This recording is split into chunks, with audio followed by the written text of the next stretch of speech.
Il s'appelle Justin Quinn. Comme Carissa et le petit garçon dans le sixième sens, ces photos de bébé le montrent entouré de lumière blanche inexpliquée.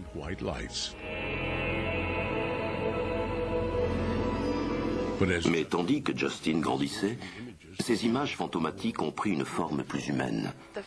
Je me souviens la première fois quand il m'a dit qu'il voyait un homme qui se tenait dans l'embrasure de la porte de sa chambre. Il était là. Et puis, il est parti. Il est sorti de l'autre côté. Justin dit aussi qu'il a eu une seconde apparition, celle d'une jeune fille. Je n'ai rien dit. J'avais peur. Je me cachais sous mes couvertures et je regardais par en dessous. Et elle était encore là. Et elle se rapprochait plus près, plus près, plus près. James Van Praagh, le célèbre médium et auteur du best-seller Parler au ciel, vient chez les Quinn dans le Connecticut pour essayer de prendre contact avec les fantômes.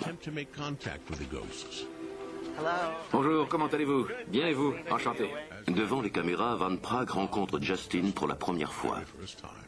Salut Justin, ça va? Bien. En entrant, j'ai senti une densité, de l'énergie dans la maison. Tu t'assois ici et je m'assois là? Puis Van Praagh commence le délicat processus de questionner ce garçon timide. C'est là qu'il se tenait? Oui, j'ai vu une petite fille qui se tenait dans ma chambre. Comment était-elle? Blonde? Elle avait les cheveux tout dressés. J'ai travaillé avec beaucoup d'enfants et ils sont très réceptifs, ouverts et sensibles au monde des esprits, car ils en sont très proches. Où est ta chambre? Justin montre à Van Praagh où il a vu la première fois les images de l'homme et de la petite fille. Jolie chambre. C'est là que tu as vu la petite fille? C'est là que j'étais. Tu étais là. Tu dormais ou tu étais réveillé? Réveillée. Tu étais réveillé. Chaque fois éveillée. Ensuite, ils vont au sous-sol où Justin dit avoir vu les deux apparitions. Ils sont dans cette pièce? Elle se cache dans le placard. Pourquoi elle aime être là? À cause des jouets. Elle aime les jouets. Mais parfois, elle joue avec mes jeux. Pourquoi ces esprits entraient-ils cette maison par ailleurs heureuse? Pendant l'enquête de Van Praagh, il sent quelle pourrait être la réponse. J'ai le sentiment qu'autour de ce site, il y a eu des gibets. Ça peut sembler étrange, mais des gens y ont été tués. Après avoir passé une heure avec le garçon, Van Praagh en tire une conclusion étonnante. Justin a bien vu des fantômes. Van Praagh le sait car il lui semble les avoir vus aussi. Dans la cuisine, il explique sa vision de médium à la mère de Justin.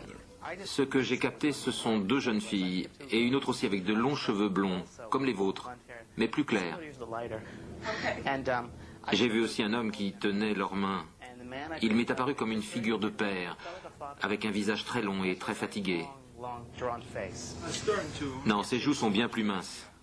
Van Praagh décrit les esprits à un dessinateur de la police. Et il a le menton plus long. Beaucoup plus long? Oui, et plus fin aussi. Beaucoup plus fin? Et les yeux plus ronds et sombres. Maintenant, pour la première fois, tout le monde peut voir les visions qui ont hanté Justin. C'est bien la jeune fille de ta chambre? Oui. C'est bien elle? Oui. C'est ressemblant? Oui.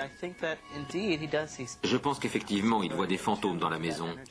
Il est très réceptif à cette énergie, et son esprit n'a pas encore été pollué par la société. Il est resté ouvert et innocent. Alors, que réserve l'avenir à Justin et à son sixième sens? Seuls les esprits le savent. Et pour le moment, ils ne le disent pas.